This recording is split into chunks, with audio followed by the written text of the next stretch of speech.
You can only risk to the degree you are able to tolerate and work with mistakes. That's why, as an entrepreneur, if you want to be successful, it's crucial to figure out how to make peace with mistakes and actually use them as learning opportunities.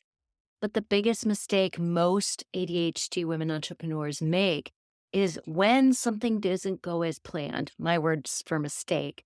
When there's a mistake, they see it as failure. They see it as proof that they're not good enough or what they're doing isn't good enough or no one cares or whatever limiting belief it's reaffirming. And that's a problem because it's not true. Everyone makes mistakes, especially in entrepreneurship. In fact, you can't know what's going to work with your audience until you try and put yourself out there and get the feedback. And that's going to involve missing the mark sometimes. But it's those times when you miss the mark that you will actually learn and be able to adjust to be able to really help the people that you want to serve. A lot of times we're like, have these grand ideas about how we're going to help, but we bump into problems with reaching our audience. And a lot of us then get scared because we post a few times on social media and our posts don't go very well, or no one comes to our webinar. And we assume that we're doing it wrong, that we're a failure, that no one cares about what we have, or people don't take us seriously. We reaffirm whatever limiting beliefs we have. When the reality is, perhaps what you're doing just needs some minor tweaks. So, in order to be able to take the risks you need to take for your business so you can stop playing small, it's important to figure out, what do you do with mistakes? So, part one is shifting to understand that mistakes are part of business and they actually aren't bad. It means adopting Carol Dweck's growth mindset. So, the fixed mindset is the belief that you either have it or you don't. And so, mistakes mean that you don't have it. When you're stuck in that, your business is going to fail because you're not going to be able to keep growing and evolving the way that you need to as things change. Because if you're an entrepreneur in the online space, things change constantly. So we have to be able to be in an experimenter mode where we're putting ourselves out there over and over and seeing what hit. Not that we're doing that with how we help people, but more with our marketing and finding ways to let people know that we're available to help them. Instead, we need to adopt the growth mindset, which means that all mistakes are learning opportunities. So, all of those things that you go out and do and don't turn out as intended are just opportunities to learn. And I'm not trying to invalidate the feelings here. I'll talk more about that in step two. But it's essential to see that the things not going as planned is just part of business. It's part of the learning process. It's part of figuring out, how do I help people? And it's going to shift constantly because the platforms that we share on shift constantly. People's way of taking in content shifts constantly. And so we need to also be able to adapt, remain flexible, and learn from, like, oh, this used to work, but now this isn't working. Or, wow, I haven't had anything work yet. What do I need to tweak so that my audience can find me? And the whole reason you want your audience to find you is because you want to be able to help them. So part of this is keeping your eye on them. That the whole reason you're doing this is to help people find you so that you can help them.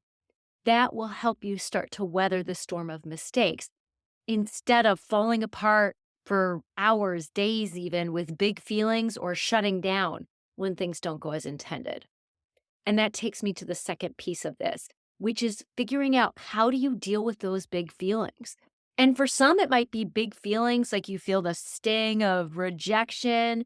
You might go into a shame spiral. You might feel angry or scared or anxious, anything like that. You might also go straight into shutdown, into numbing, into giving up mode.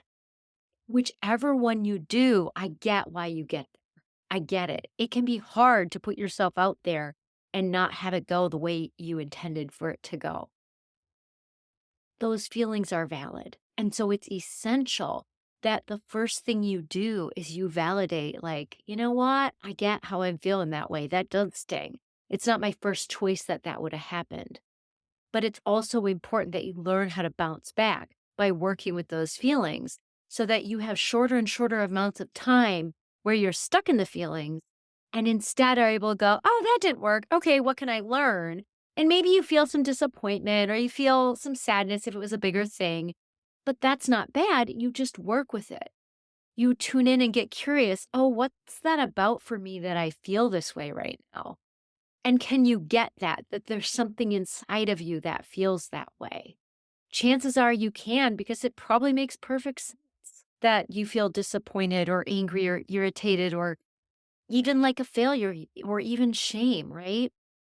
It's just that those feelings aren't actually helping you with what you need to do now. Those are parts of you likely protecting you from putting yourself out there again because they don't want you to have to keep feeling the sting of rejection or how much it hurts when no one responds or you get crickets on your webinar. Those parts of you have these big feelings to get you to go like, "Hey, knock it off. This is too much for us." They're trying to shut you down and they're not bad for doing that.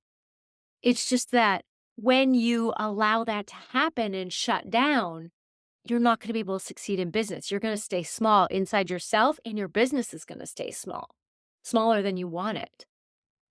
But also, it doesn't work to suppress those parts and be like, we're fine. It doesn't matter because those feelings are valid. So it's about working with, like, you know what? I get why we feel this way. And this is data. How this thing that you put out there went is data. It's information. It's not personal. It's not about you if someone didn't like your post or someone posted something in disagreement or even a troll posted something that's even less about you. That's just about someone trying to find something to do in a very mean way. But still, it's not about you.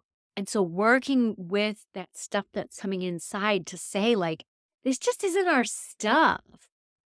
And how can we let this go? Because you know what? We can handle it. It's not our stuff. This is just part of being in business. So, those two things together, working on the growth mindset while also working with the feelings, is going to help you get better at being able to tolerate when things don't go as intended.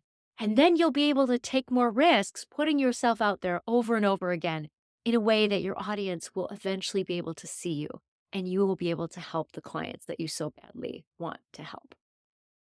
If you're not subscribed already, I would love it if you would subscribe and share in the comments what resonates with you about this. I'll see you next time. Take care.